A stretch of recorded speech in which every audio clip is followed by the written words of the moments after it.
coming to you live on KB3D. Max and I are super pumped. Tonight is super special because we've got Jonas De Ro joining us from Japan. What up, Jonas? Hi guys, how are you doing? We are doing fantastically well as far as I can see a live stream maintaining. You're in Japan. How is it? It's what is it? Wednesday morning now? Yeah, it's Wednesday morning. It's about 10 a.m. Just woke up, as you can see, and it's a bright, sunny day here, so it's good. Yeah, that's awesome. Yeah. I think the only time I've actually seen you in person, you were in LA for a little bit because you had just gotten through with like a month or two of road tripping around the U.S., taking drone photos and tons of other photos for Photo Bash. Yeah, we drove around. We drove from LA to Yellowstone in like kind of a zigzag pattern. So that's quite far. It's literally like from the desert into the blizzard and then back down. So we did like 10 states or something, shot a couple of 10,000 photos. But yeah, awesome stuff. I mean, America's so beautiful. There's so much out there. Like a lot of people who live there don't even realize what's in their backyard, you know? Like it's actually amazing. Where did you grow up, Jonas? I grew up in Belgium, which is where I'm from, which is a small country in Europe that most people don't know about. When did you get into concept art? I actually never planned to get into concept art. It just sort of happened. So I got into digital painting around 2009, I think, 2008, 2009, something like that. I got a Wacom tablet as a gift from my mom. I was really against it. I was like, this feels terrible. I didn't like how it, like, I don't know, this whole screen to hand thing. I didn't like it. I wanted to use my mouse. I was studying animation at the time. Like I was really into 2D animation. So I love drawing, you know.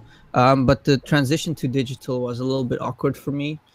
So I actually very heavily relied on photo manipulation in the beginning because I didn't know how to utilize digital painting, or I didn't even know digital painting really existed.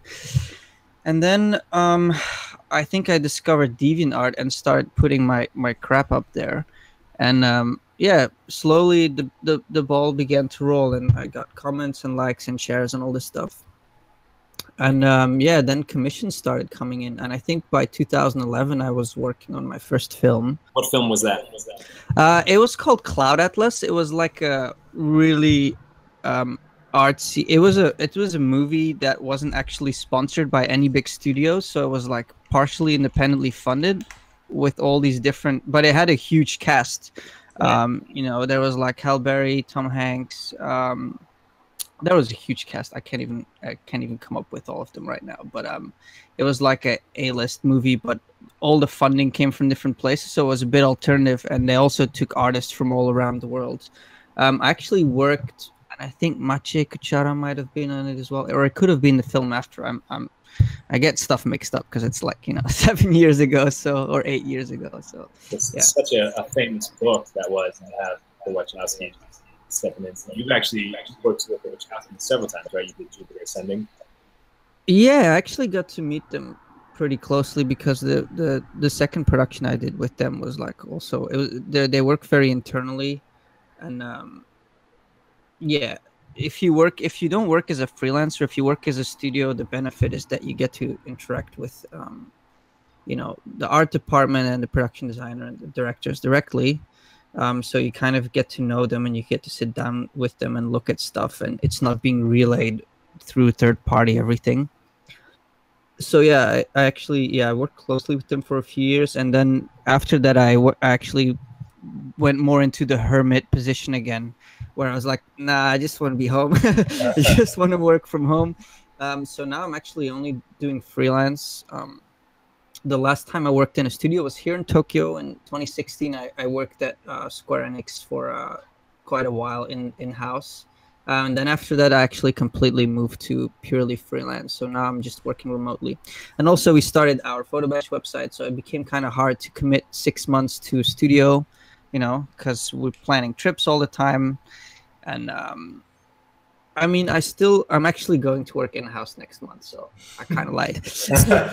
I'm not doing big things anymore. You know, I work with Wizards doing Magic cards, and sometimes I go into Seattle for a couple, but it's only like 3 weeks. You know, so I wouldn't really count that. It's like just a short boost where you go in house with the team and crank some stuff out quickly, and that's pretty easy to combine with the current lifestyle. But do you have any Magic cards that are yours? dude, I have like a suitcase or 3 full of them. Like they keep sending, like if you do one, they'll send you like 5,000 of them. So if you do 50 or 100, you can do the math, you know. Yeah. And half of them are being sent to my dad's house over in Belgium. So every month I get a phone call, Jonas, another box arrived. The attic's about to like collapse, you know. And literally, like, it's so much space and weight. You'd be surprised. It weighs nothing, but when you have thousands of them, but you know, it's lovely. It's a really awesome company to work with. They give you so many perks. They're so free with like how you tackle stuff. Like you can't really tell when you see the cards. It feels like everything's very consistent, and it is. But actually, you get so much freedom as an artist. Like they give you a brief that's quite vague. They kind of tell you what it needs to portray, but they don't tell you like you have to frame it like this or you have to put this character there. And I know from some other companies that do with card illustrations, like Pixel fucking hardcore, like, oh, can you add a highlight here? But I'm just saying, like in that industry, there's like a range of, you know, where there's more control over the artistic process than, and with Magic, it's actually not like that. It's very free. So I love working with them. It's really great. And you can work rough because it's small, you know. So I know a couple people have commented about Jonas doing tutorials, which is what we are going to get to here on this show. Jonas, of course, made the cover art for our new kit. And if you don't know Jonas's work, you've probably seen it all over the place. He's worked as a concept artist on Cinderella and Terminator Genesis, Guardians of the Galaxy, King Arthur, video games like Final Fantasy and Batman versus Superman. So if you're unfamiliar, Maxx has got his website up here. Check out his work. And if someone would throw his name, actually, I got it into the chat. Hey, Jonas, I have a question for you. Yep. Are you more inspired by other movies or video games or classic painters or board games? Like what's the stuff that excites you and like makes you want to create worlds or create paintings? This has actually shifted a lot over time, I would say. When I first started drawing, I was really into like manga because I was 15 and every weeaboo is like into manga at that time. But I guess when I started digital painting, my first inspiration actually didn't come from other digital art because I didn't really know about it. My inspiration came from urban exploration, which was one of my hobbies, or still is kind of, which is like looking for abandoned buildings and visiting them. This whole like Last of Us vibe, you know, that's kind of also where it comes from. So that's why my first pieces were all about like destroyed cities and post-apocalyptic cities and like all this kind of stuff. So this was like my style for a very long time before I started working professionally. This is like the kind of vibes that I was always inspired by. Also, a lot of it came from traveling. So I was always like kind of relaying places that I traveled to, but amping them up to a more, you know, fantasy level, I guess. And then I guess you could say I went more mainstream after that, because I got into the film and game industry and I was trying to like learn from other artists and also compete with the content that was out there. So I think then it became more like mainstream game or movie type stuff that I did. And then I kind of got tired of that because I just saw everywhere the same compositions and the same subjects. And I think that's still kind of the case, even though there's a lot of awesome work out there. I feel a slight lack of originality.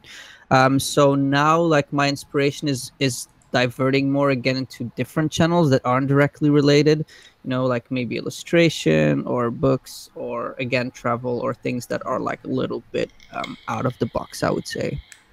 But it's all a mishmash right now, honestly. Like, I like everything. Yeah, whatever. That's awesome. Very cool. So, yeah, it's so cool looking through some of your work. You know, you can really see a lot of your inspiration from so many different parts. Yeah, I mean, my online portfolio is very outdated. Most of the work is at least 2 to 3 years old. I haven't had the time to do personal work in the last few years because actually photo batch is taking up so much time, which I used to allocate that time to doing free work.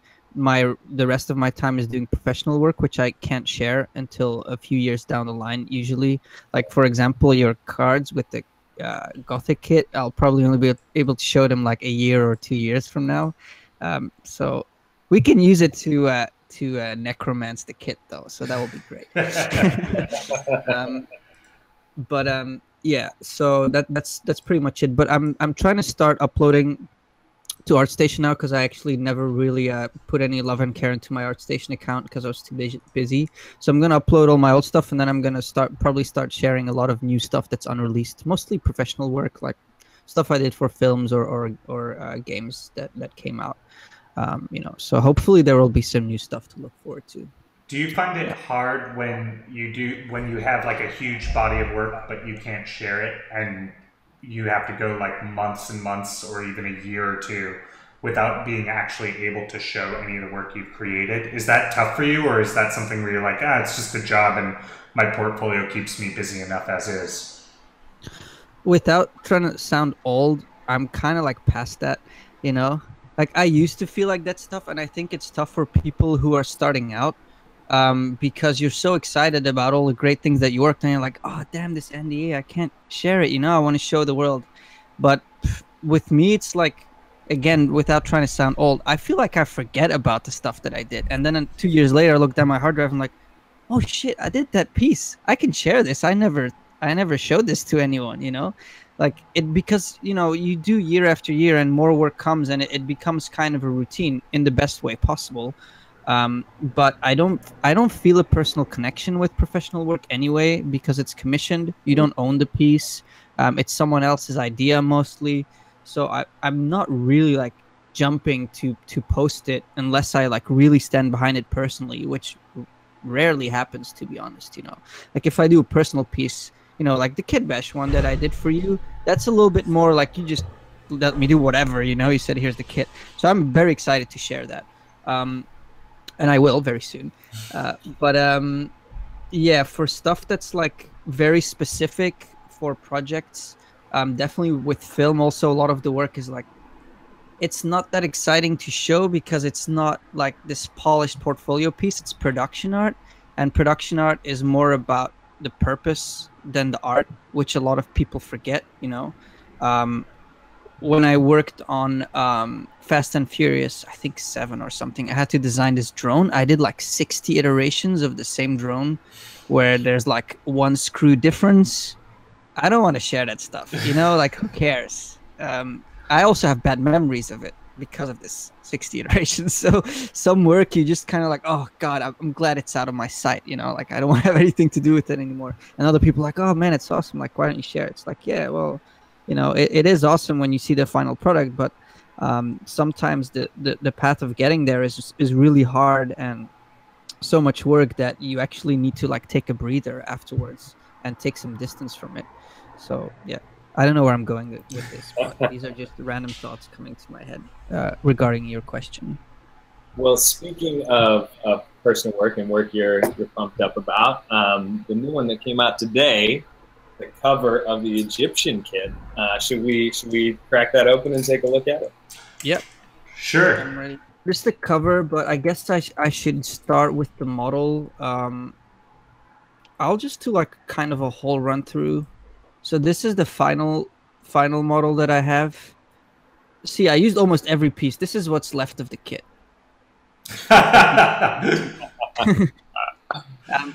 I didn't use the Sphinx because I was like, in the beginning I was thinking, should I use the Sphinx as the main focal point or the pyramid, because I guess they're the two most iconic shapes, and I think an obelisk is a bit too vertical to use as a main shape. So I went for the pyramids, obviously, and then I just tried to use as much of the kit as I could to build this whole like city. And I kind of, in the beginning, I wanted to do this whole desert, you know, like kind of what your idea of Egypt is today. which is, you know, very barren and desert, and, you know, like thick desert atmosphere, very yellow orangey. But then I thought, maybe I should go more in the direction of what it used to be like and make it a little bit more amped up. Fortunately, I also, one of the magic sets that I worked on was Egypt based, so I actually did a lot of the Egypt images for them. And I also worked on Exodus, which is a great like representation of ancient Egypt. If you haven't seen it, Exodus, Gods and Kings, beautifully shot. So I took some inspiration from there also. So I basically wanted to build this kind of like civilization, semi-fictional but semi-based in reality, with like a view over a river in the desert. That's kind of the idea I had. So yeah, I just started kind of building out the city around this central structure, which is the main pyramid with the two smaller pyramids to the side, and then added this like huge entrance gate to make it a bit more like temple-y, because with a normal pyramid you can't really like, how do you even get into a pyramid? I don't know. Is there an entrance? I don't know. And then kind of built this like central bridge structure. A lot of these pieces were already like really great to use as central parts, so I could just basically, you know, slap them in and then slowly build around it. And then yeah, after that it was just a matter of creating a sense of like city buildings and structures, I guess. Which was a lot of copy pasting, rotating, you know, scaling a little bit, moving some chunks around. So yeah, and I always knew that I wanted to put the camera in the front, so I didn't have to populate it too much, just kind of like where it would show. So you can see there's like a bunch of empty spaces here. But, you know, from the camera angle, it kind of looks pretty busy. And so yeah, that's kind of like, yeah, the main model. And then I had this central area, which was kind of like a plaza, which I wanted in the foreground where there was some stuff going on, because I didn't want it to look too dead, I guess. So I left some space here where I knew I could put like a little marketplace and some pedestrians. I threw in a little old model that I had, which isn't Kid Bash, but I threw it in there anyway, of some market stalls that I just used to populate, and some crates, just like minor details to, you know, give it a little bit of like life, I guess, some rubble. I use these statues from your kit as well, which I turn into some kind of like marble material, which is pretty cool. And then threw in a lot of like small obelisks and pillars, which I actually referenced from Exodus. I didn't know they used to put obelisks everywhere. You know, I thought it was more of this like central monument thing, but actually apparently they would build small obelisks like everywhere. So you have all these spiky shapes sticking out everywhere, which is really cool. That's kind of the main layout. And then I went in and textured everything. And for that, I used CG textures, scan materials. So I just downloaded like a couple of medieval looking bricks and stones and just color graded them in Photoshop using the white balance. So I just white balanced it over to the warm temperature. So it got all sandstone looking, but actually none of this is sandstone, but you can't tell, like it actually perfectly looks like sandstone. Were you just throwing tileable textures on there, or did you go in there and create some custom texture maps? I only use tileable textures because the ones that aren't tileable, I was just going to do 2D in Photoshop because I knew it would be easier to just lay them over. So I only use tileable textures, and because the kits are UV'd, it's super easy. You just slap it on, and then the only thing you kind of have to figure out is to make sure that the scaling is right. You know, you change the scale setting so that it you know, the size of the bricks or whatever matches the size that you want it to be, because generally it's like either too big or too small or whatever. So you just play around with it until it looks good. Gotcha. Do you know what poly count this scene is? It seems like it's super heavy. It's heavy because actually I tried populating more of the city, and I started getting some crashes in Octane, so I had to like amp it down a little bit. But that's also because I wasn't very efficient with poly counts. I didn't use instances for any of the buildings. I literally copy pasted them, and I'm like mushing together like multiple buildings here to create because it was looking too empty, so I wanted to create a more busy look in the render. So yeah, there's a lot of like overlaying models here. So yeah, it got a little bit heavy. And then when I added the trees, I was smart enough to use an instance. So because those models are pretty heavy as well, you can see there's like a whole forest here, which is palm trees.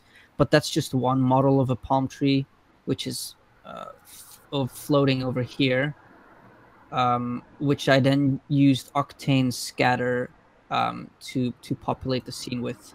Because again, it was feeling a little bit too dead, so I needed to add some green or some life. Yeah, so for people who don't know how the scatter works, it's actually really good. You just create a plane or a bunch of planes in my case, which is these, I don't know, like dotted black ones. And I basically put these planes where I knew that I wanted trees to appear. And then when you do the scatter, you apply the plane as the surface that it scatters to, and it'll just populate those planes with trees randomly. Or that's whatever awesome. object. Holy crap. That's amazing. Yeah. So yeah, you make a little square, you know, only like 2 or 3 trees are going to show up. You make a big plane like this and you're going to get a whole forest, basically. So yeah, you can literally just be like, okay, I want some here, I want some here. You just put all your planes there and then bam, you put scatter on. So right now I have 121 trees. So if I were to increase this, yeah, you can see more trees are being added. So now, like, even on this little plane here, it's like pretty dense. But I can see from these lines that the trees would overlap too much, so I probably wouldn't do that many. So I just like bring it down, and I think a few trees here and there would make more sense. For your lighting, did you just drop a HDRI in there and like a directional light, or did you get a little crazier with it? What's your usual approach to lighting? You know, Octane's lighting is so good that you don't even need a HDRI. I just used Octane Daylight, which is the physically based sky equivalent of Cinema 4D. I don't usually use procedural clouds or skies. I prefer using photos for that.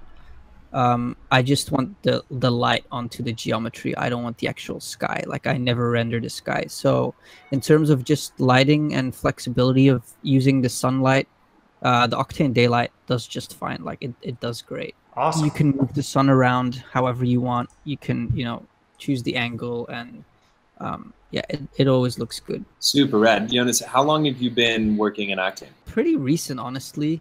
I've been using Cinema 4D for a long time. But I actually didn't know about the Octane renderer for Cinema 4D until I think somewhere last year, maybe like 6 months ago or 8 months ago. I think it became more popular, you know, like there's these Facebook trends of people using certain software. Like a few years ago, everyone was like Modo this, Modo that, you know. I never liked Modo because it would crash all the time.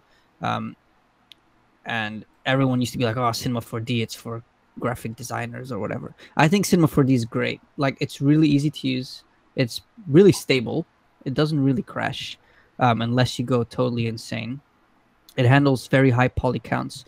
And now with the Octane integration, it's just, yeah, it's just great, you know.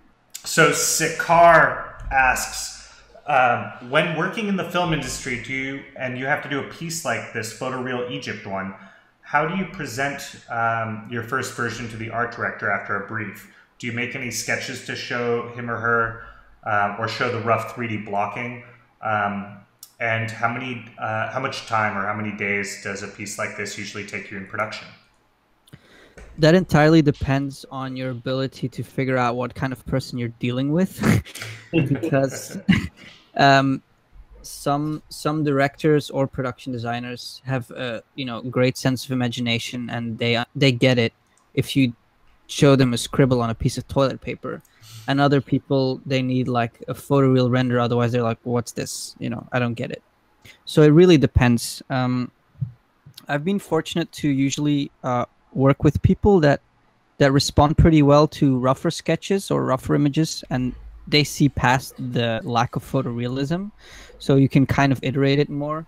But sometimes you literally have to drop like, you know, a full sized render like this or cover, and then they'll be like, "Oh, okay, I get it now. And can you just move the camera a little bit to the left?" You're like, "Yeah, but I have to start over." You know, it's it's a 2D image. You know, so it really depends. In terms of speed, I work pretty fast, so I usually don't spend more than a day, up to 2 days max on an image, unless it's really, really complicated. Usually in film production, I would do like 4 or 5 concepts in a day. So even if I have to start over, it's only like a few hours that you lose. So, but that's usually not involving that much 3D, because 3D takes up way more time setting up. That's usually just like speed painting and photo bashing, which is a lot faster. Like for ideations, I prefer that workflow. This is like if you really want to get like really nice, you know, results with detail everywhere, then you use this approach. This is why I'm so jealous of you, Jonas, your speed. Like, I mean, the quality of the images at that speed is just, that's brutal. Brutal for anyone else making art in this industry. Well, that just comes down to knowing which hacks to use, you know, because I'm a hacker, definitely, I would say. I hack my way out of everything, and I have absolutely no shame about it, you know. So, and that's why purists really don't like me or my work at all, because I hack my way through everything. But I think in the industry, you know, that's actually one of the best perks that you can have, is to know exactly when to use which tool and where to grab the resources to create this, you know. And I think that's kind of what Kitbash is doing in a good way, is like providing these tools to people, so that instead of having to look for, you know, different Egyptian models on a marketplace and looking for which photos of Google, you could steal, just giving you the stuff out there that you can just quickly build something and show it. And, you know, your client is just going to be like, "Whoa, did you just create this whole Egyptian civilization?" "Yes, I did. I did, all by myself." You know? So yeah, the speed comes, like, I don't want to take too much credit for this, because the speed comes from the stuff that's available to me, which ultimately is someone else's work. And that's what you're trying to do with Kitbash, and that's what I'm trying to do with Photobash, is to make that aspect of finding resources like easier and faster, so you can focus on the creative part, which is the really important part, you know? Like, it's not important that you sit down and you model everything. It's not important that you go out and take a picture of everything if someone else can do it for you and provide it. I want to put out a challenge out there to anyone listening. Anyone who makes a piece with Kitbash and Photobash. This is the ultimate bash challenge. Put it out there and tag us. We'd love to see it. We'd love to repost it too. Also, just to answer some stuff in the chat, a couple of people are asking where they can find your PSD. And if you guys are on the Kitbash 3D email list, you should have gotten an email last night announcing the new kit. And in that email, you will find a download link for the PSD. If you are not on the Kitbash 3D newsletter, go to our website and enter the Kitbash 3D newsletter. We'll send you a free sample kit right away. You can find the entry over here. Where do you finish? Do you finish in Photoshop or After Effects, or what's your workflow like? Yeah, so of course, this is half of the work, and you know, this is the base, but of course the final touches are in Photoshop, so I can switch to Photoshop if you guys want. Sure. When you go over, just out of curiosity, before we jump into your PSD, and I'm sure this answer is actually in the PSD, but what kind of render passes are you giving yourself before you make the jump into 2D? I am doing I'm just doing the main render from Octane, and I use PMC, which is I think this is the best, I guess, lighting algorithm to use, because there's direct lighting, there's path tracing, and then there's PMC. So I do like a PMC render, and then I do a Ambient Occlusion render, which I just use to create some extra paint and some extra shadows that don't always appear in the regular renders. And then I do a Z depth pass, of course, to be able to paint in fog more easily. And then I use a normal, like Vertex Normal pass. I can actually show you the channels that I can do it here, because these render quite fast. So this one, which is the Ambient Occlusion, and I I usually turn up the AO distance here to the max. This is kind of like, you can see like how far the shadow spreads. I just crank it up all the way so that it's like next level ambient occlusion, because all I want here is some rendered shadow detail that the regular render doesn't provide me in case I want more shadowing. But I don't use that much of it. Like, I'll also shadow stuff manually in Photoshop, but it's good to have. Then Z depth is right here. So this one, yeah, obviously it just makes it very easy to integrate fog into the piece. You can see you have to play with the settings here that you like so that there's enough contrast. I try to put the closest point to almost black and the furthest point in the scene to almost white, so I don't have to crush the contrast in Photoshop to get that range, you know. And then Vertex Normal. This one is super handy. Like, this is actually, I think, the most useful one because it gives you a different color for each plane based on the normal. So if I want to paint, you can already see it here. All the pink stuff are the facades that would catch sunlight. So if I want to paint sunlight, instead of selecting manually in Photoshop, I just select this pink layer and I can just, with a huge brush, just paint in. So that's really great. So this one is the most useful one, I would say. And yeah, that's it. Those four, that's all I use actually. A lot of people use a object ID or material ID, but because everything has the same materials, for some reason I just get this. So it's like, yeah, screw that one, you know. I can actually select most of the objects from the Z depth pass or from the normal. I don't really need to select individual objects. I'm actually more interested in selecting surfaces. So for that, the Vertex Normal will do just fine. This one. Awesome. Should we jump into Photoshop and take a look at your painting process? So I don't really work that organized. Like, these amount of layers is only because I knew I had to give it to you guys. Otherwise, this would have been an absolute mess. Right? Like, I hate layers. Like, I love layers, but I hate layers. And I usually try to merge stuff all the time and work with as few layers as possible because I don't like looking through hundreds of layers all the time and then like, oh, what did I move or what did I turn off? Or of course, when you work professionally, you have to do this so you have maximum control. But as much as possible, I like to flatten stuff onto midground, foreground, and background.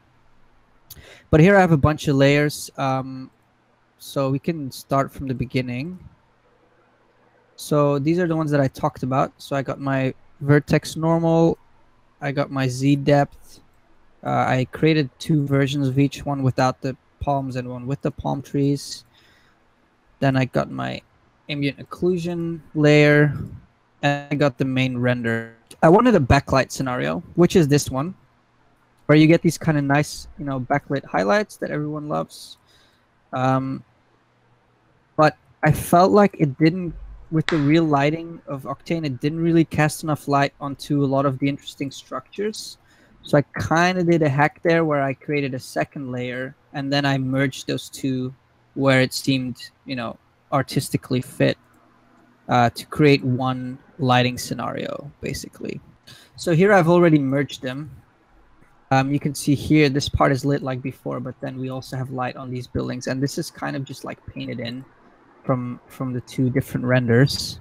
The first thing was a sky. I just needed a sky that would match with this whole setting. So I grabbed the Photobash dawn sky and then kind of took this picture of a sun. This always works really nicely. You just get like a close-up picture of a sun that has nice detail. You paint out the sun of your original sky. Like, the sun used to be here, but it was really tiny, so there was no point. I painted it out. And then you just set your second sun to lighten. And then you get the detail around the sun if you go in a dark part. And if you go in a lighter, like, it just blends really well wherever you put it, you know. Yeah. That's awesome.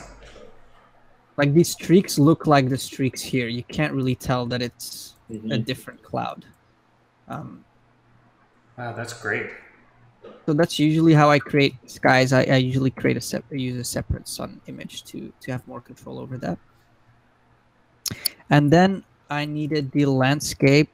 So for that, I used some more photos. So let me just break that down.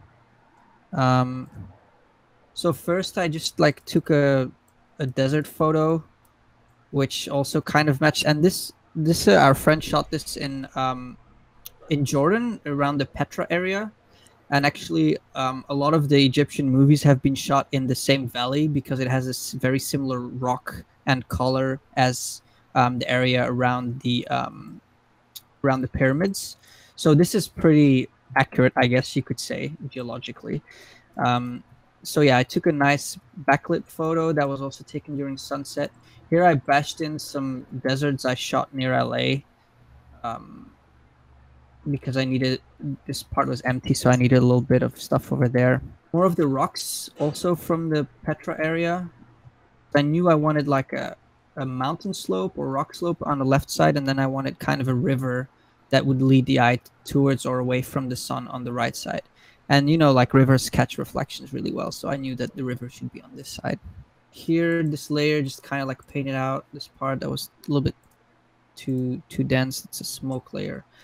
Oh, and then I needed to extend the city. And from this, I used some photos that we took in Malta. And Malta is actually, so even though it's European architecture, it's in the Mediterranean Sea, it's actually made of the same sandstone that the Egypt pyramids are made of, because it's in the same area, you know, like you cross the ocean and you're in Libya. So it's actually the same stone. So that just fit right in. I just had to like take care of some of these modern buildings that you can see here, which I later painted out.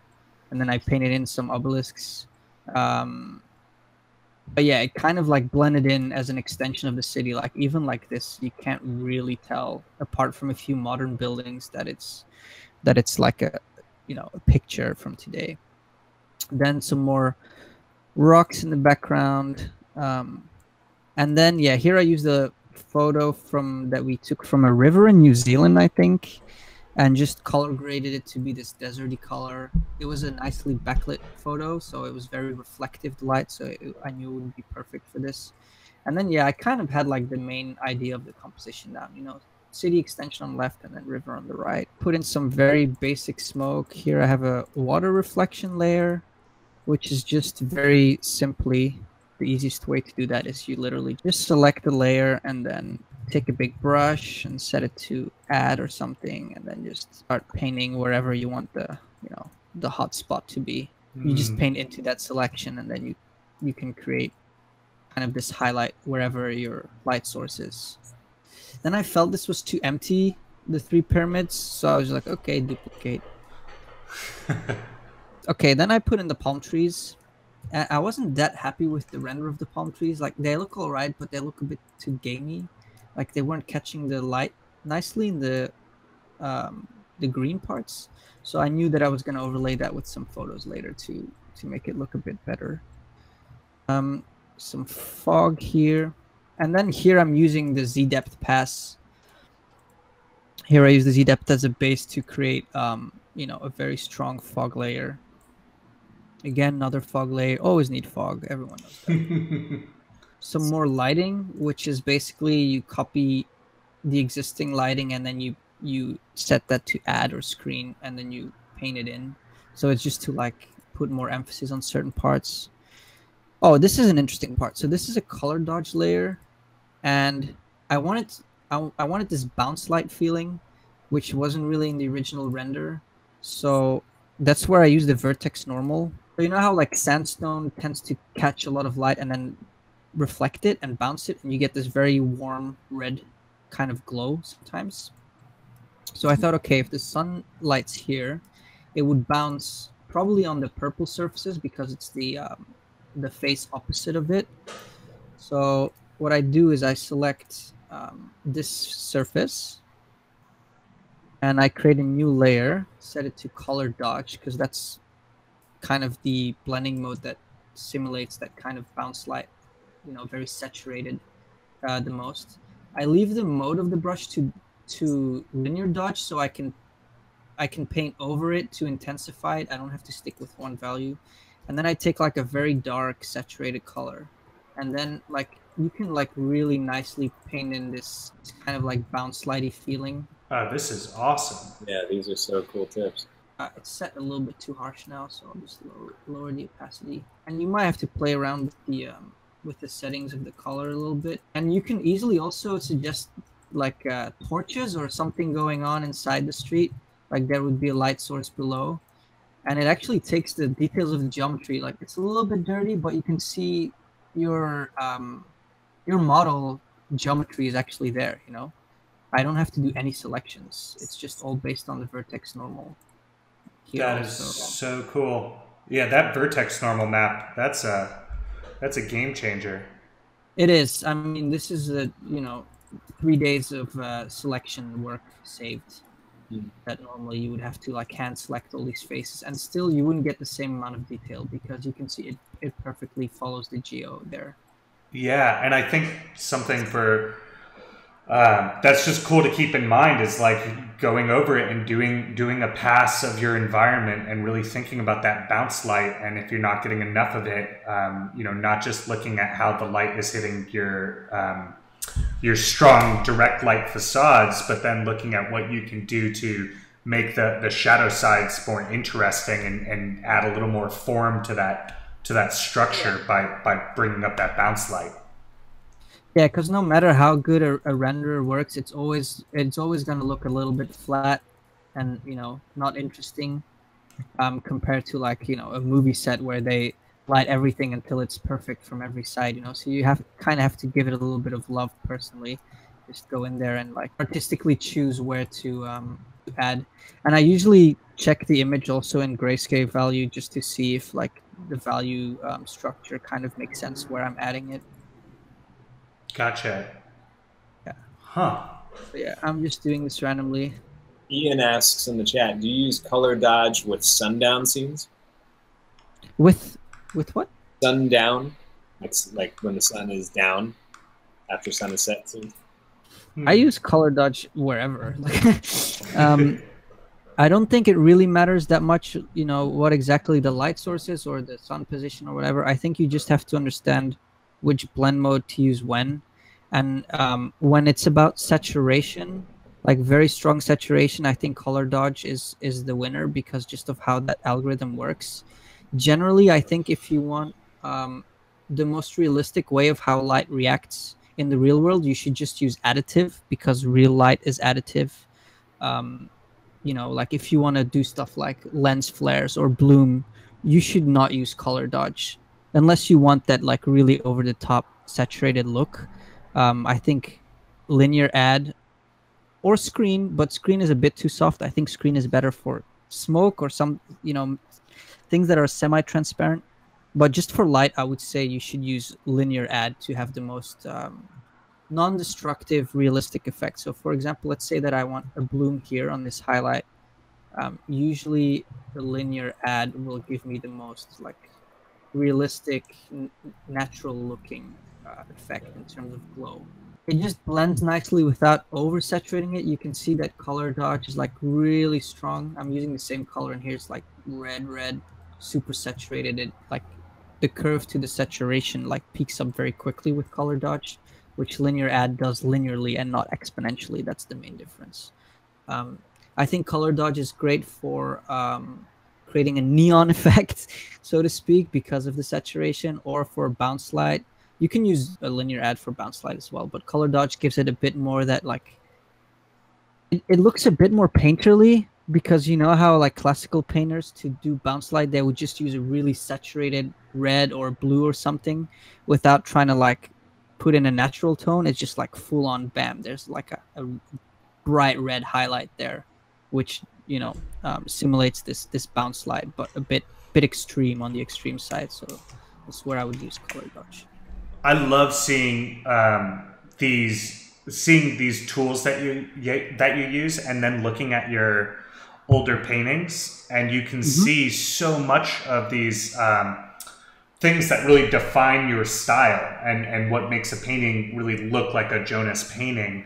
And you can see that a lot of that is these things that you're paying attention to, that maybe your eye sees, or that you find very important to make sure you get into an image that other people might not put a lot of weight to.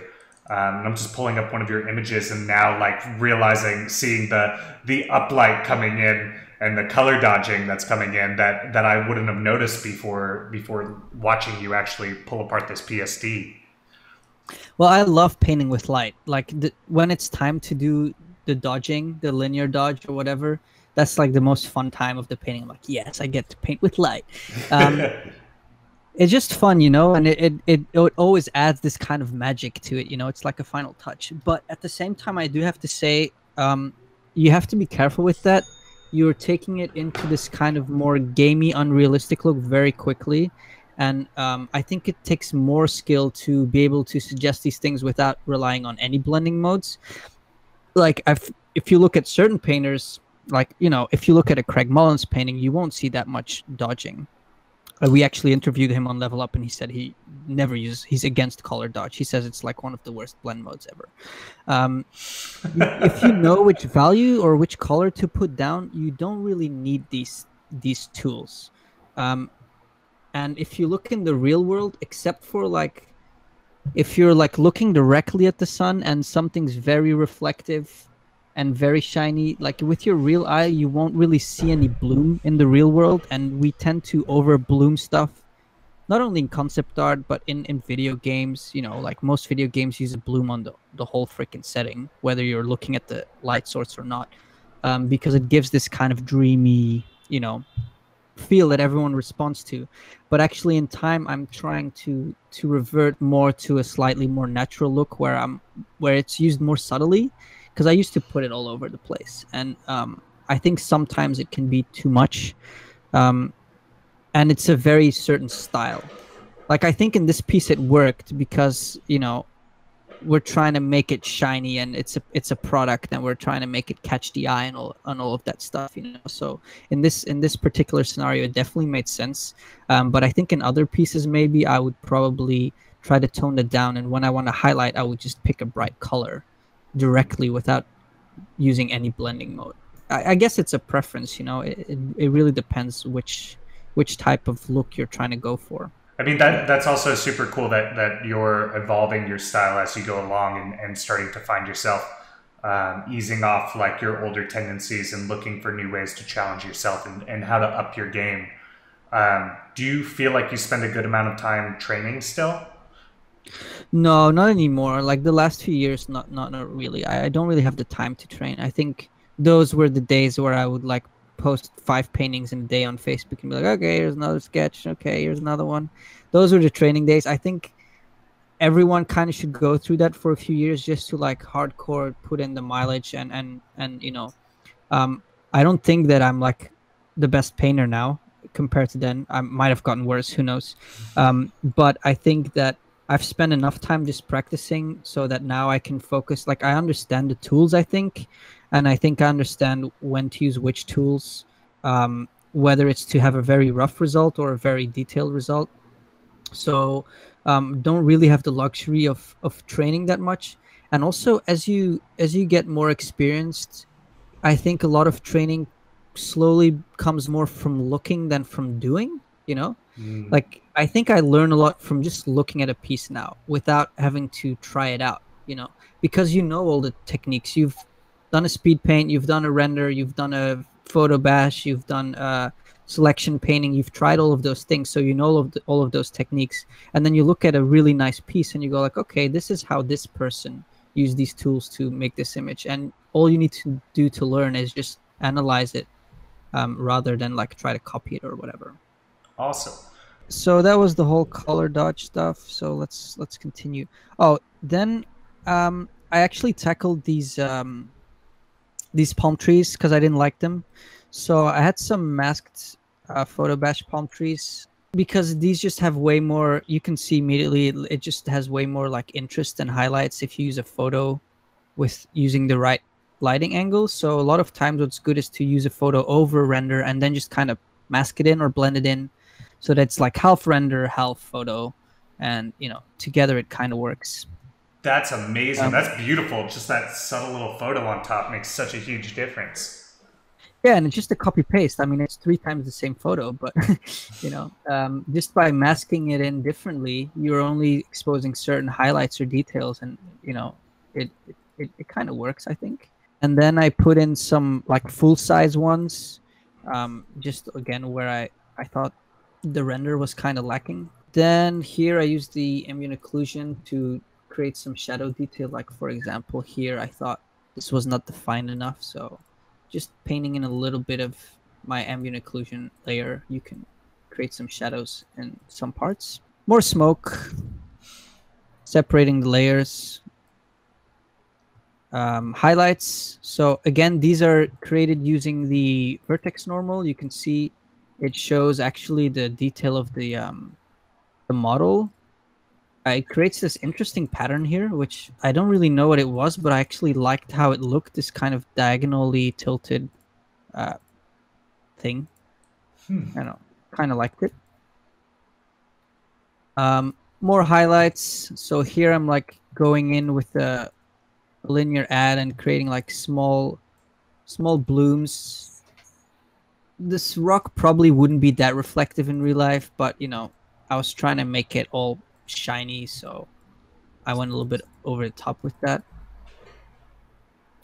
And then at some point, what I always do when I'm getting more to the end is I merge everything, because it becomes not beneficial to just work on one layer. Sorry, on many layers. So I prefer to work on one layer. So I do like a full merge, so I can kind of like overpaint on it more easily. So this is my full merge, and you can see here I've like just painted over with a big brush to create some light, and you know, just it's basically blends everything together more. And I also created this crowd, which was like a low-res photo that I found of some crowds, and then I just painted over it and kind of copy pasted and flipped them to look like I had like maybe 5 or 10 characters to work with, but I kind of made it look like a whole crowd was walking around this marketplace, because this area was looking way too dead in my opinion, and I wanted some life in this. You know, I didn't want it to look just like architecture, but there's no living soul. I love how you keep pulling that Vertex Normal layer with you every time you go up to do the next step. You just bring that render layer with you. Yeah, because it's just handy to have it right there, you know, and it gives me so much control to paint onto the different subjects. So yeah, it's really great. Oh, then I think I started putting in some. I had a bunch of Egyptian textures from our Egypt pack, because we also have some photo packs of Egyptian stuff. So I wanted to layer in some textures, you know, like these hieroglyphs here. It's a very small detail, but I think it was lacking some stuff that wasn't just sandstone. So you know, like here in this obelisk, which was in the foreground, I really needed to have some more carvings or something, so it didn't look too plain. Very subtly, I just put in a bunch of stuff. I replaced the statues here with another type that was catching the light a little bit nicer than the render. So yeah, basically I just went in and replaced a bunch of stuff. Here at the entrance, you can see there's like 2 like gods carved into the side of the rock. Just here and there, but it didn't need much because the render gave me so much detail already. It was just like in a few places I wanted to add a little bit of organicness, or you know, suggested detail or noise, I guess. And then one thing that I was missing that I actually also noticed when I was watching Exodus as a ref is that there were a lot of flags that they actually used. So I just added some hand-painted flags on top of the buildings. It's again a small touch, but it adds this sense of like liveliness. You know, it makes it not look like a ruin. Like flags always give us like, okay, you know, we're active, we're a thriving society kind of feel. And then we're down to the final image. So in the end, I just kind of like spaced it down because it was a little bit too narrow at the top, and did like a final, I guess, glow. I think I did like a light wrap or something. I think most people know how to do this, but I can show you what a light wrap is. It's like a matte painting technique where basically you take your full layer and you copy it, and then you blur it. It's a kind of a bloom effect. Usually, like, you don't want to blur it too much. You kind of want to just blur it a little bit around the edges like this. And then you set that layer to lighten. And it basically creates a bloom around the highlighted areas. It makes everything very soft. So what you do then is you just mask it in wherever you want that effect to appear, and which would usually be where the light is hitting, you know. Yeah, that adds so much to it. Yeah. Yeah, it just softens it a bit and makes it less harsh, I guess. Yeah, and helps guide your eye towards the focal point. And that's like one of the reasons why I tend to merge layers, because this is really hard to do if you have everything in separate layers. Like, yeah, you can do a copy merge, obviously, but I feel like when I'm doing the final touches with painting light and stuff, I like to have everything on one layer. You just have to make sure that you're ready to commit to the final comp, I guess. So yeah, that's it. Dude, this is awesome. Wow, I love seeing your process, man. It's I mean, it's just really, really cool to see how you work and the things that your eye sees. And I know that I think everyone watching right now is getting a ton of cool little tips and tricks, but also started to think about things that maybe they haven't paid attention to in their paintings. Yeah, I mean, I think this is a pretty standard workflow. Like, I'm sure, Max, you're pretty familiar with this. But yeah, just if you just break it down into those steps, yeah, you can see how each step adds something of value to the final product. Yeah, for sure.